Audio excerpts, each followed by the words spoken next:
c'est cela même, mon désespoir, je suis malade, parfaitement malade, t'as dit qu'on laissait la maison, tu pars rester joyeuse, et ça va faire bientôt 2 ans que tu t'en fous comme à un rocher.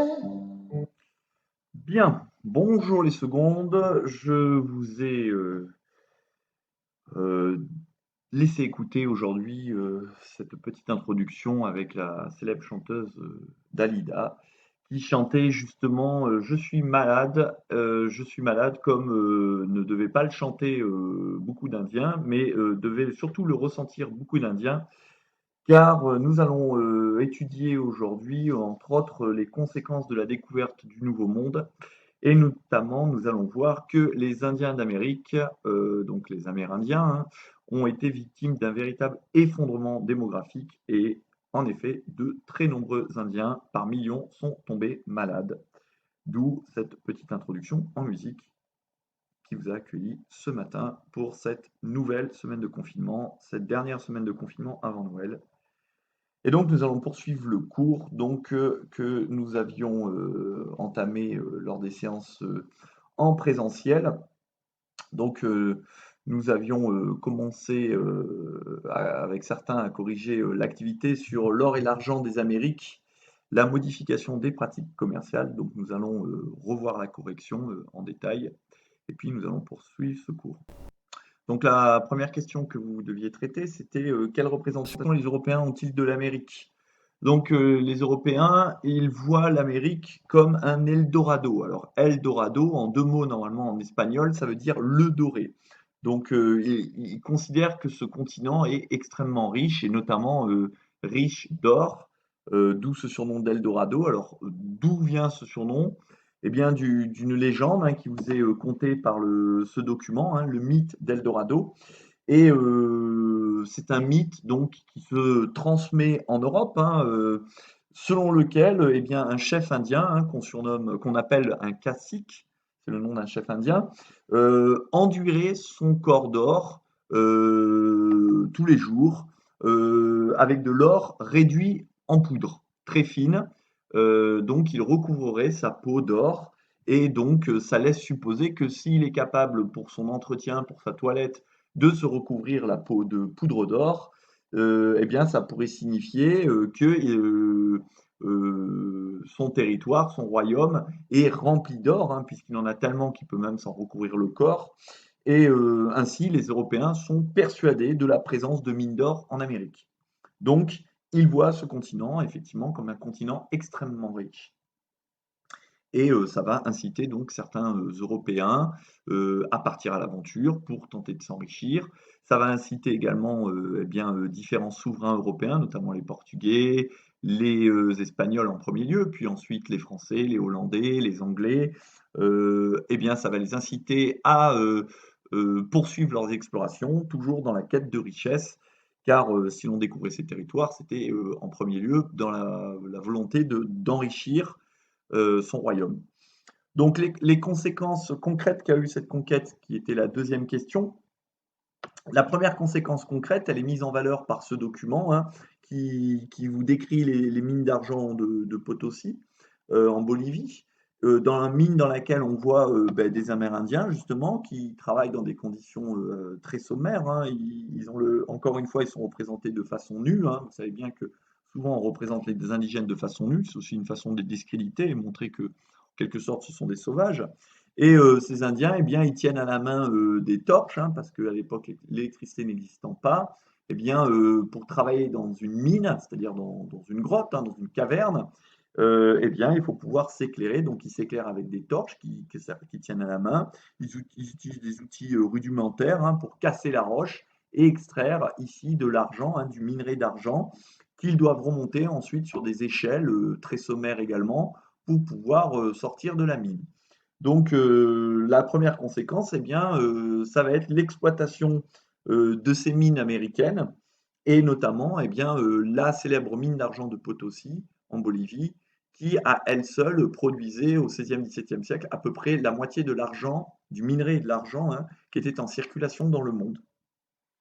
Donc ça, c'est la première conséquence.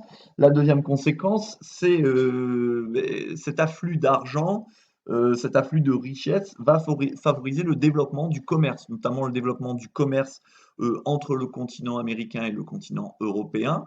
Et puis ça va également favoriser le commerce au sein du continent européen, plus que ça va considérablement enrichir eh bien, les royaumes du Portugal et le royaume d'Espagne.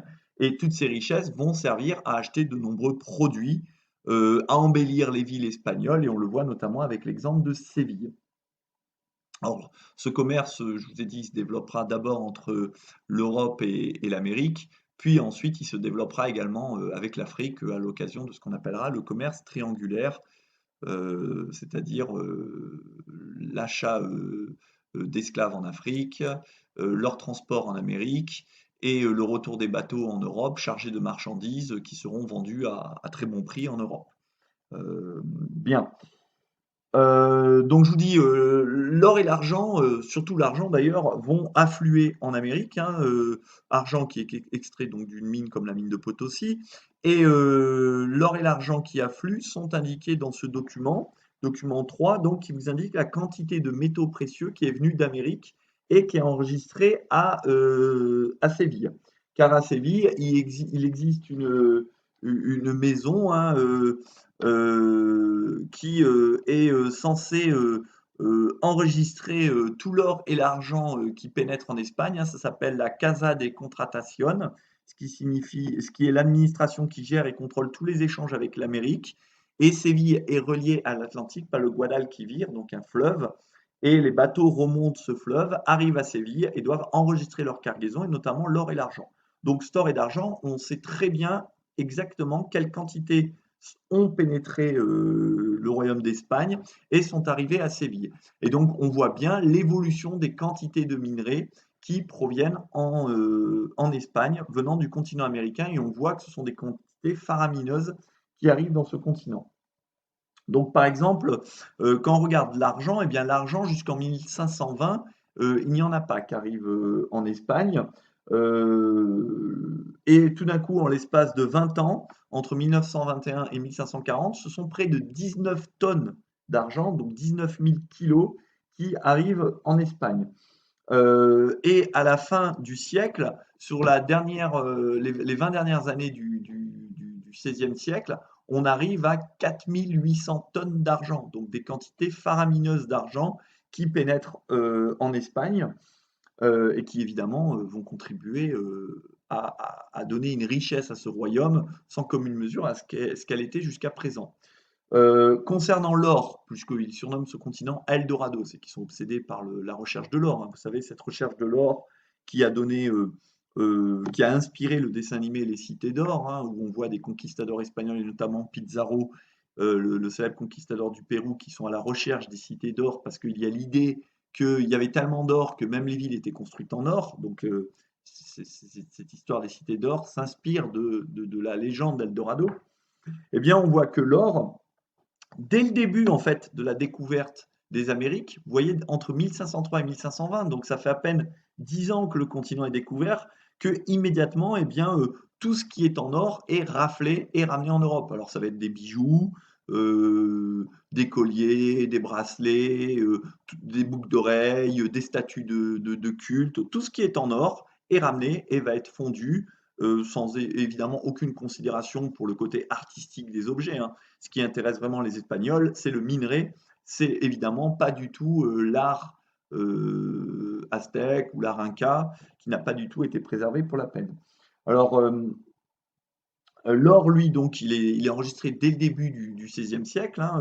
On voit que dans les 20 premières années, c'est 14 000 tonnes d'or qui sont enregistrées, hein.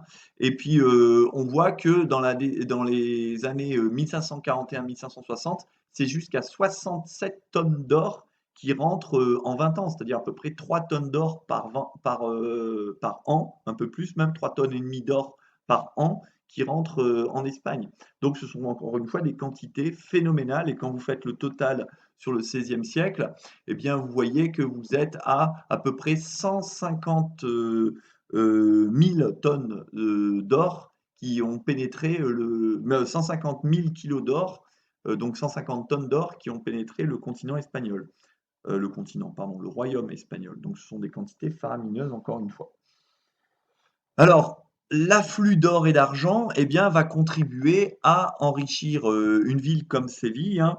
Et donc, par exemple, dans son histoire de Séville qu'il a écrit en 1587, Alonso Morgado, qui est un prêtre de Séville et qui est fier de Séville, pardon, va justement décrire la sublimation de Séville par ses relations avec les Indes. La sublimation, c'est-à-dire à quel point Séville a été enrichie, embellie par ses relations avec les Indes. Alors on appelait, vous voyez, encore en 1587, près d'un siècle après la découverte de Christophe Colomb, on qualifiait toujours le continent américain, on les appelait les Indes.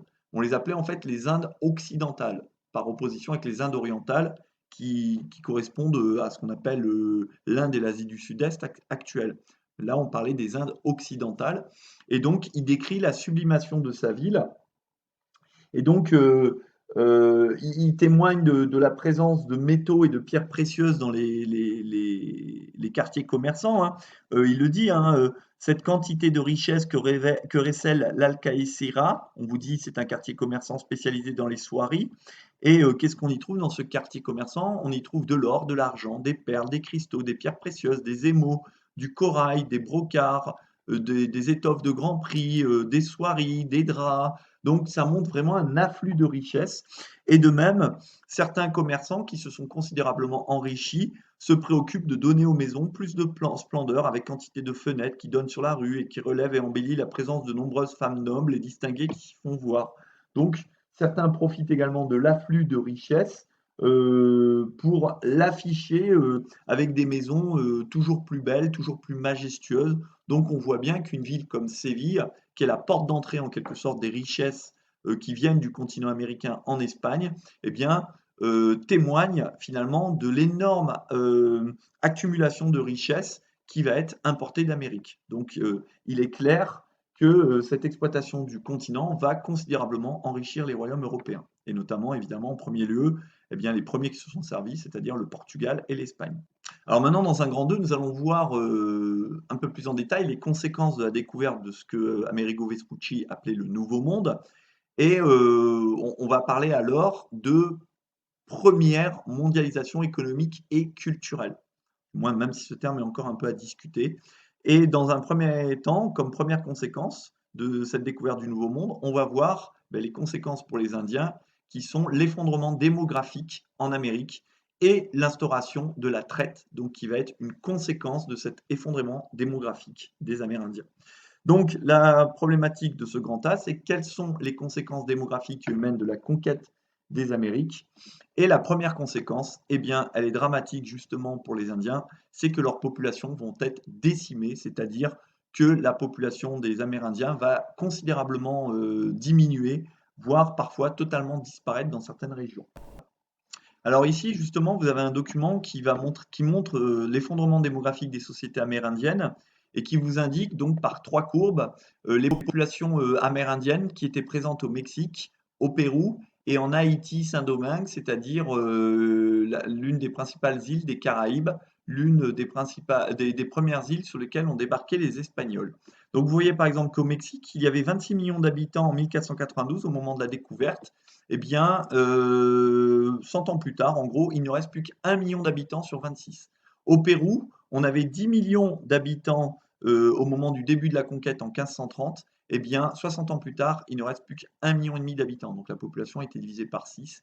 Et puis encore plus dramatique, en Haïti et Saint-Domingue, donc cette île des Caraïbes, l'une des premières îles qui a été touchée par Christophe Colomb, eh bien, il y avait 7 à 8 millions d'habitants, les Indiens Arawak, en 1492. Eh bien, vous voyez que 80 ans plus tard, il y en reste 125. Pas 125 000, hein, 125 habitants. Il ne reste plus que 125 Amérindiens. Donc, vous voyez bien à travers ces chiffres à quel point la population amérindienne a pu être complètement décimée et voire quasiment éradiquée dans certaines îles des Caraïbes. Donc, par la suite du cours, nous allons voir eh bien, quels sont les facteurs qui expliquent cet effondrement démographique des sociétés amérindiennes?